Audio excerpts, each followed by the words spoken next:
Have you ever felt that something you lost didn't disappear by accident? That key that isn't on the counter anymore. The watch that vanished. We call it a distraction, a lapse in memory, a simple mistake. But for some, these absences are the rastro of something far more systematic. My name is Stephan Wells, and today we step into a place where time doesn't run.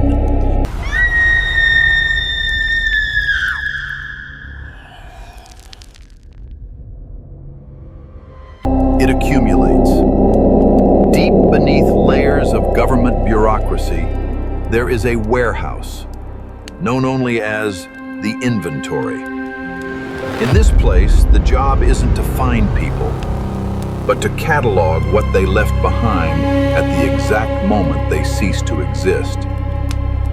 The archivist of this place, a man named Elias, believed that objects had memories.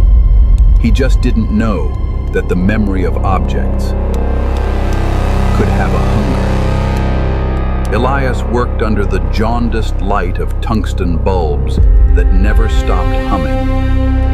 The inventory was a cathedral of iron shelves lost in the darkness of the ceiling. Thousands of cardboard boxes were stacked there, each with a yellow tag. Tag 409, a red lipstick found in an empty car on Route 66. Engine running, no sign of a struggle, just the smell of stale perfume. Tag 1212, a child's shoe, left foot, found at the top of a tree. It was found after a windless storm. No footprints, no explanation. Elias didn't ask questions. He weighed the object and photographed it. He used his old analog camera, and then he stored the item away forever. But the silence of the warehouse began to whisper to him in the dark. He noticed the objects weren't just dead matter. There was a vibration, a cold weight that crawled up his fingers every time he touched them. They belonged to people who simply evaporated from the face of the earth. He developed a theory. The universe abhors a vacuum. It hates emptiness. When a person vanishes without explanation, what remains of them becomes a magnet. The object becomes an anchor. Or perhaps it becomes an invitation.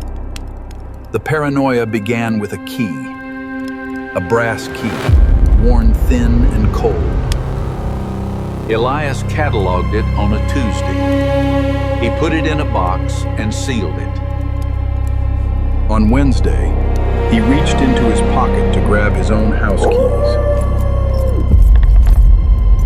He felt the cold brass. It wasn't his key. It was the key to the hotel. He froze. He returned to the warehouse the next day, heart pounding. Box 3302 was there, sealed. He opened it with trembling, sweaty hands. The key was inside. Coincidence. Just occupational stress. But then came the watch. A wristwatch with cracked glass and a broken strap. It had stopped exactly at 3:14 a.m. Elias placed it on the highest shelf. That night, the silence of his bedroom was shattered by a forgotten sound. Tick, tick, tick. A rhythmic mechanical heartbeat in the darkness. On his nightstand, next to his glass of water, sat the cracked watch. The second hand was struggling to move, pushing against the weight of time. Elias realized, with a visceral horror, that the barrier had finally collapsed. The warehouse was no longer just a job. It was beginning to catalog him. That night, the silence of his bedroom was shattered by a forgotten sound. Tick, tick, tick. A rhythmic mechanical heartbeat in the darkness. On his nightstand, next to his glass of water, sat the cracked watch.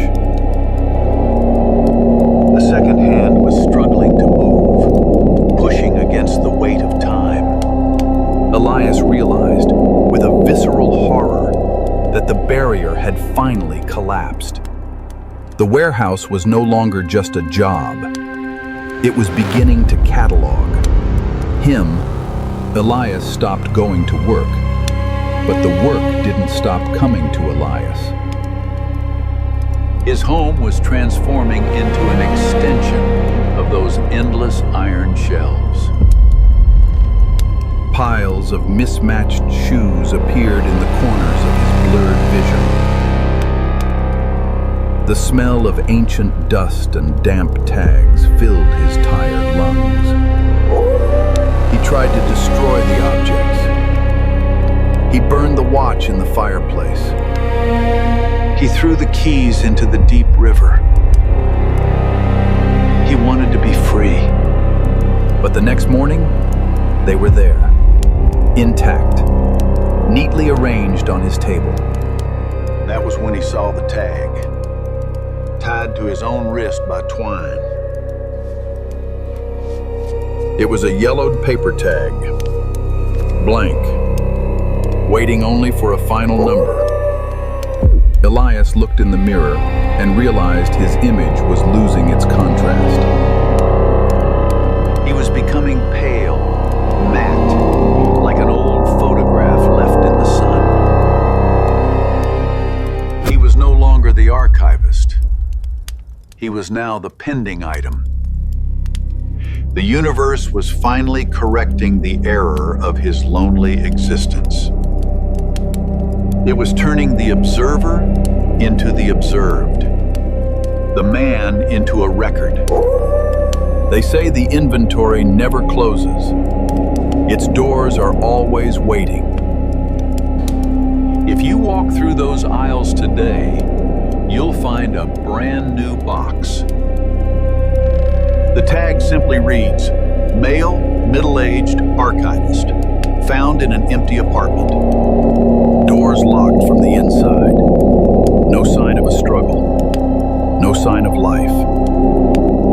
Next time you can't find something you left on the table, don't look. Perhaps the object was simply called back to its rightful shelf. The problem is, if it decides to take you along to check the stock. If this story made you look twice at the shadows, subscribe to Nightmare Chronicles. Tell me in the comments, what is the strangest thing you've ever lost? I'll be reading and cataloging your answers.